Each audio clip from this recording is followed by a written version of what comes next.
नेपालको गौरवमय आयोजना अथवा राष्ट्रिय आयोजना अन्तर्गत पर्ने मेलम्ची खानेपानी आयोजनाको यो सुरुङ मार्गको दृश्य हो। यो सुरुङभित्र विभिन्न ठाउँमा विभिन्न तरिकाको चाहिँ वाटरप्रुफिङ गर्ने कामहरू गर्नुपर्ने हुन्छ र यो क्लिप चाहिँ मैले तपाईहरुको लागि त्यहाँभित्रको दृश्य कस्तो हुन्छ, कसरी ट्राभल हुन्छ हामी त्यसमा भनेर चाहिँ एउटा देखाउन खोजेँ। किनकि यहाँ भित्र एकचोटी पानी पठाइसकेपछि फेरि जाने त अलमोस्ट इम्पोसिबल नै हुन्छ र तपाईले चाहिँ सायदै यो दृश्य त्यहाँ भित्रको दृश्य यस्तो हुन्छ। अझै मैले राम्रो क्लियर अरू पार्टमा खिचेको छु, त्यो पनि अपलोड गरौँला। त्यहाँ भित्रको त्यति ठुलो आयोजनाको भित्रको चाहिँ सुरुङ भित्रको कस्तो हुन्छ दृश्य भनेर चाहिँ सायदै अबका दिनहरुमा देख्न पाइदैन होला, किनकि त्यो एकचोटी चाहिँ त्यहाँ भित्र काम कम्प्लिट भइसकेपछि पानी पठाइसकेपछि त्यहाँ जान मिल्दैन। त्यसकारणले यो चाहिँ सुन्दरी जलबाट मेलम्ची हेडवर्क्स अथवा चाहिँ हेलम्बु भन्ने हुन्छ, करिब 26 देखि 27 किलोमिटरको आसपासमा रहेको चाहिँ दूरीको यो चाहिँ सुरुङ रहेको छ र यो सुरुङको डिजाइन अलि अरु सुरुङहरु भन्दा अलि फरक छन्। यसको ठाउँ-ठाउँमा जुन अडिट टनल जुन सहायक यो जुन टनलहरु हुन्छ त्यो पार्टमा के छन् त्यसको डिटेल अब यसमा भन्दा बुझिन्न। सिम्पली चाहिँ टनल भित्र कसरी ट्राभल गर्छौं हामीले र कस्तो देखिँदो रहेछ गाडीबाट भनेर चाहिँ यो टनलको दृश्य मैले देखाउन खोजेँ तपाईहरुलाई। यो चाहिँ हामीले अब त्यसमा भेन्ट शाफ्ट भन्छ, खासमा चाहिँ यो टनल भित्र पानी भर्ने क्रममा मासतिर चाहिँ जुन हावाहरु भरिन्छ त्यो हावाहरुलाई बाहिर निकाल्नको लागि चाहिँ भेन्ट शाफ्ट भनेको यस्तो यो पाइपको चाहिँ टनलबाट छेडेर माथि बाहिर निकालिएको हुन्छ ताकि हावा जाओस् भन्ने हिसाबले।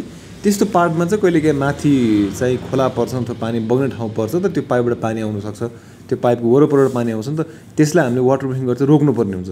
अथवा चाहिँ यो टनलको जुन माथिल्लो भागहरु हुन्छ जुन चाहिँ यो क्राउन पार्ट भन्छ त्यस ठाउँतिरबाट पानीहरु लिक भइरहेको हुन्छ भने त्यस्तो ठाउँको पानीलाई पनि हामीले चाहिँ वाटरप्रुफिङ गरेर चाहिँ सिल गर्नुपर्ने हुन्छ। अब यो दृश्य भनेको चाहिँ हामी लगभग सुन्दरी जलदेखिबाट इन्स्पेक्सन निरीक्षण गर्दै गर्दै कुन पोइन्टमा के प्रब्लम छ भन्ने हिसाबले चाहिँ हेर्दै आउनु पर्ने हुन्छ, कहाँ के भइरहेको छ भनेर। त्यो क्रममा चाहिँ अब कहाँ के काम गर्नुपर्छ भन्ने कुराहरु हुन्छ, त्यो मार्क गर्दै चाहिँ हामी फर्किने क्रमको दृश्य हो यो।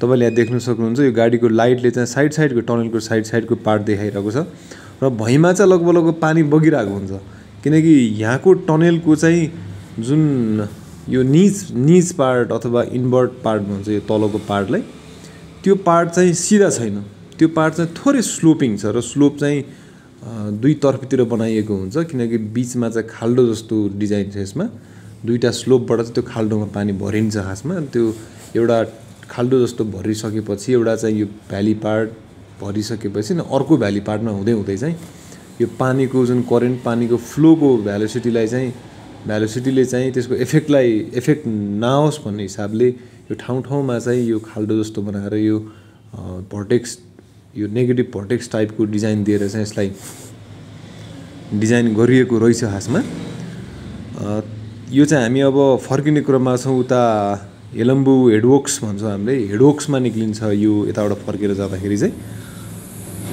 यही क्लिप चाहिँ मैले तपाईहरुलाई देखाउन खोजेँ किनकि यो तपाईहरुले सायद हेर्न पाउनुहुन्न। अब यो टनल भित्र चाहिँ यस्तो हुँदैछ हेर्न पाउनुहुन्न। मसित 4-5 वटा क्लिपहरु छन्, त्यो क्लिपहरु म चाहिँ अपडेट गर्छु त्यहाँ भित्र कस्तो रहेछ र यहाँबाट चाहिँ बाहिर निस्किदा कस्तो ठाउँमा पुगिने रहेछ।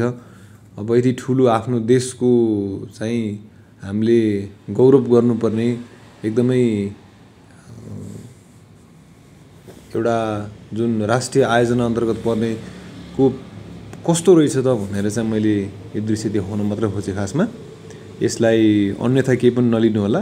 अब पानी खाने ठाउँमा यसरी गाडी चलाएर हुन्छ त भन्ने हुन्छ होला, तर त्यहाँ हिँडेर साध्य हुँदैन।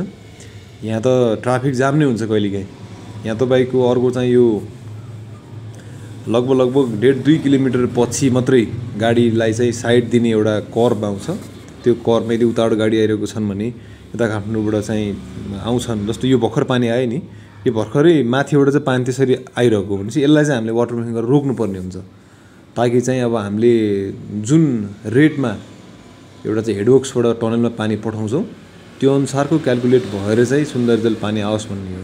अब बीचबाट पानी लिक भएर यसरी